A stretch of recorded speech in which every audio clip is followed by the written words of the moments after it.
Hi there, Sandra here from the Schwowin's Nest. Thanks for joining me today.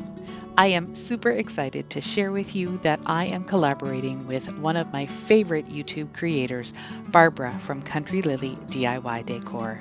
Check out some of these projects that Barbara has created. She does a lot of farmhouse style. She uses tons of Dollar Tree products and creates beautiful home decor. Right now, she's working on spring and Easter DIYs, and you've got to go check out her channel. I'll have her video link down in my description box as well as her channel. So make sure you go see what she's created for our collab today.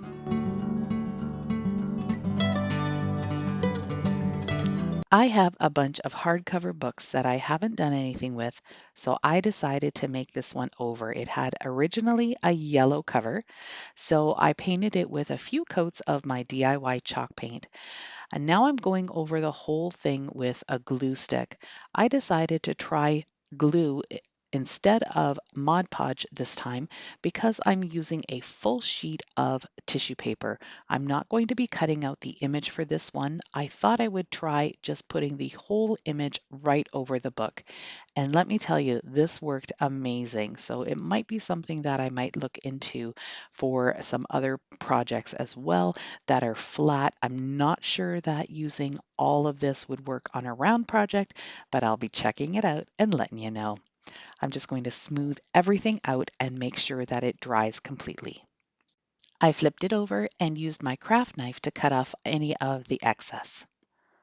Then towards the spine, I used a ruler and I pulled off the extra tissue paper that I didn't need, just making sure that all of it came off because I'm going to do something different with the spine area. I used some sage chalk paint that I have and I just painted over the spine. So just a little bit on top as you see here and then around to the other side as well. I'm going to cover the seam with this ticking stripe ribbon and just use some hot glue on either end to tack it in place. I'm going to make sure that it's a full coverage on the back side as well because this might be a book that I stand up for decor instead of lay down. I made a sweet little two-fingered bow and I'm going to hot glue that towards the bottom of the book just for something different. If you want to learn how to make a double loop two-finger bow, I have a tutorial listed down in my description box. I thought the spine needed something a little bit extra. I didn't like it just plain, and so I printed off some French script on a piece of tissue paper, and this time I'm using Mod Podge simply because there's some ripples on the edge of the book, and I wanted to make sure that I had glue in all of the right areas. So I'm just going to apply a thin layer of Mod Podge and then press the tissue paper in place. And I decided to go all the way around the book to the back as well. I did go over the top of this tissue paper with some Mod Podge, but I did not do that with the peony because it was stuck down really well and I didn't really want it to muck up. So I'm just going to go ahead and gently apply a little bit of the Mod Podge to the top of the script, and then I'm going to use some sandpaper to just sand off the edges of the tissue paper. Then I just used my craft knife again to cut off the excess tissue paper.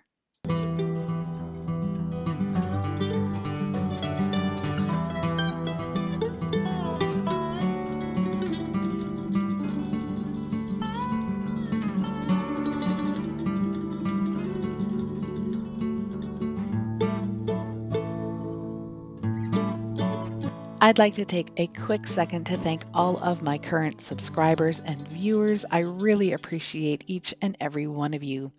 If you are not subscribed to my channel yet and you like what you see, I would love it if you could hit that red button too. If you've been following me, you know how much I love to use tissue paper on my projects. I just think it's a really inexpensive way to bring a high-end look to what you're making. I've got these eggs from Dollarama and I love the size of them, and I also love the fact that they're a matte finish. They are plastic, but they don't have that shiny plastic finish to them. I'm going to use Mod Podge to apply and make sure that all of my tissue paper lays as flat as possible. Because the eggs are rounded, you're going to get some wrinkling and some bubbles, but just work them out the best you can. I found this lavender printable and the eucalyptus printable that you can see on my desk there from Creative Fabrica. I have a link to that website down in my description box. They have some freebies that you can look through. They also have some designs that you can purchase for not that much money. And if you really like their website, you can sign up for a subscription. Originally, I had a different idea for these eggs, but then I decided to print off these little French country labels. This first one is a bunny, and then the one on the lavender egg is a bird with a nice frame around it. But because these weren't going to show up on top of what I already have on the eggs, I'm using some white paint instead of Mod Podge to apply these tissue paper prints. This is going to make them pop a little bit more because there's no color underneath them, and it's also going to make the tissue paper stick. To smooth out the design, I used my finger this time because, of course, my brush has white paint on it this time. And I'm just going to do it very delicately and make sure that it's all stuck on there really well. If I need any extra paint, I'm just going to use my brush and go underneath the tissue paper and fill it in where I need it. And I think these eggs turned out really pretty.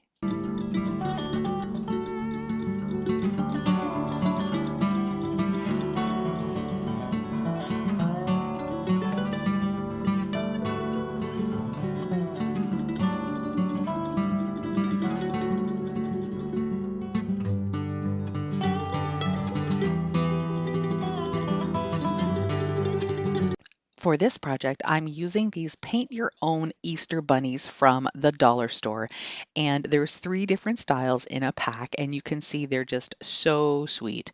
I'm just going to use the 2 larger ones, and I'm going to put the smaller one aside for a different project. I'm starting off by painting them with a dark gray chalk paint, and then I'm going to just let them dry completely.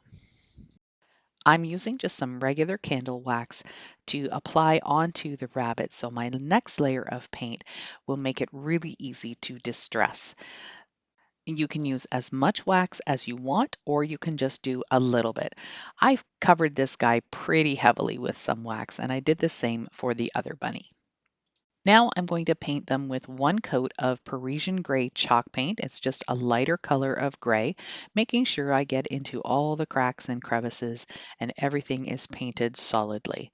Then I'll set them aside to dry completely.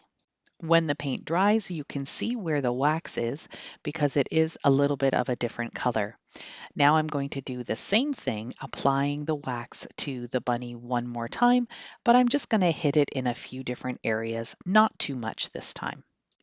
For the 3rd layer of paint, I'm just going to use my DIY white chalk paint, and I'm just going to give it a rough coat. It doesn't have to be covered completely because I want these to look really old and weathered and rustic.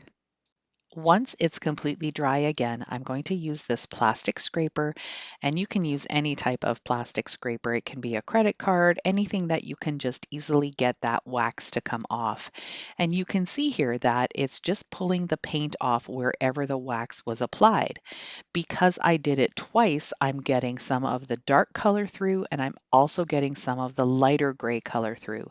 And that's what I wanted to achieve. I wanted this to look like little concrete bunnies that have been sitting out for a really long time and are starting to get the effects of the weather. So originally they may have been painted white, but now they're just kind of cracking and chipping and peeling off and looking absolutely beautiful. I wanted them to look even a little bit more aged, so I'm using some brown wax and just applying it with a paper towel. I'm going to make sure I get into all the nooks and crannies because that's going to make it look like the dirt has been piling up over the years. And I really, really love how these bunnies turned out.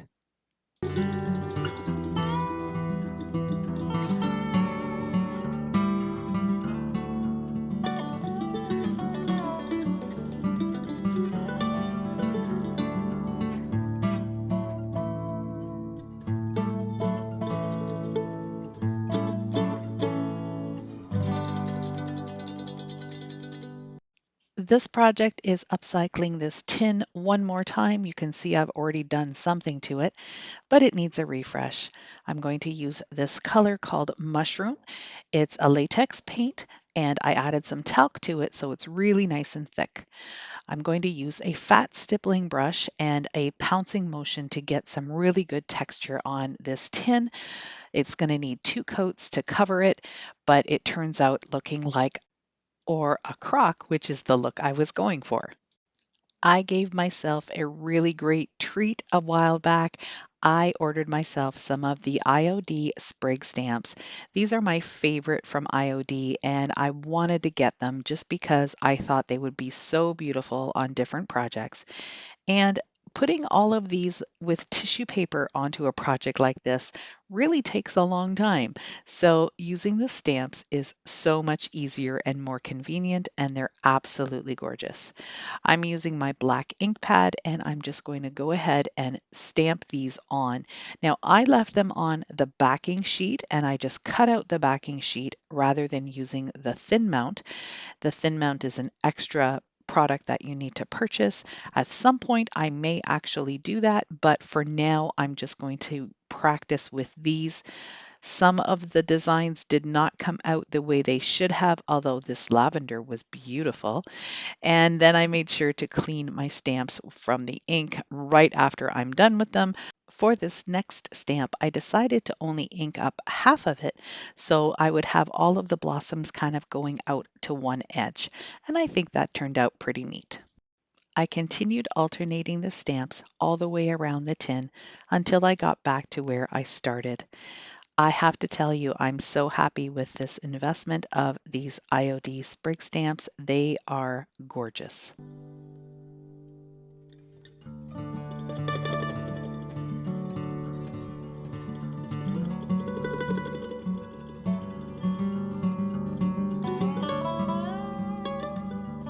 DIY number 5 is using this little thrifted urn that I picked up at the thrift store. It's just resin and it did have a few cracks in it that I just used some hot glue on the inside to hold them in place.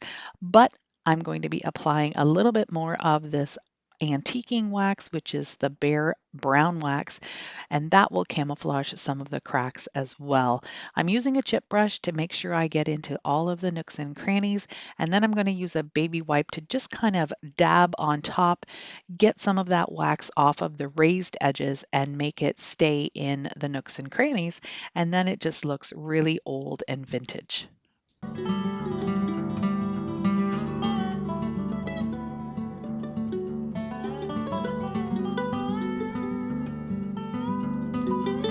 I haven't made a topiary in a while, so I decided to use this stick that I got from my mom. Her plant had died, so I told her we'll keep the stick because it'll be great for a topiary. I'm just using a little screwdriver to poke some holes into the styrofoam, and then I'm just going to push the stem into it and then use some hot glue to secure it in place. I'm using up a lot of the greenery that I already have. I've had these vine pieces for a couple of years in my stash, and I thought, you know what? I've got too many boxes of greenery floating around. So I wanted to use up what I have, and these were perfect. Some of them stood straight up, like this first one, but some of them hang really nicely. So I decided to make this sort of a weeping willow kind of topiary. And so what I do is I trim the branches, I figure out how I want it to sit, and then I use hot glue to put it in place.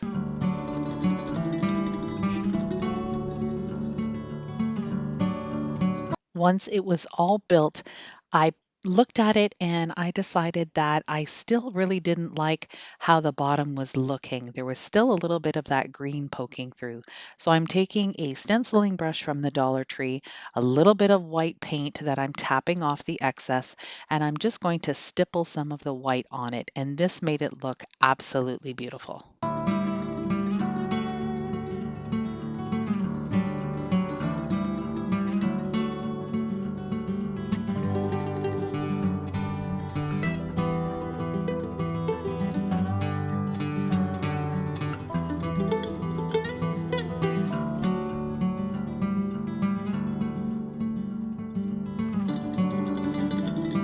I hope you enjoyed today's projects and got some inspiration to create some spring decor for your home. Don't forget to go down to my description box and click on the link to Barbara's video and her channel. You're not going to want to miss out on what she's doing for our collab today. As usual, my free printables will be available on my website. The link is also down in my description box. If you like this video, please give me a thumbs up. That really helps me get noticed more on YouTube. It also lets me know that you like what you saw and you'd like to see more. Don't forget to subscribe and hit that notification bell too. Bye for now.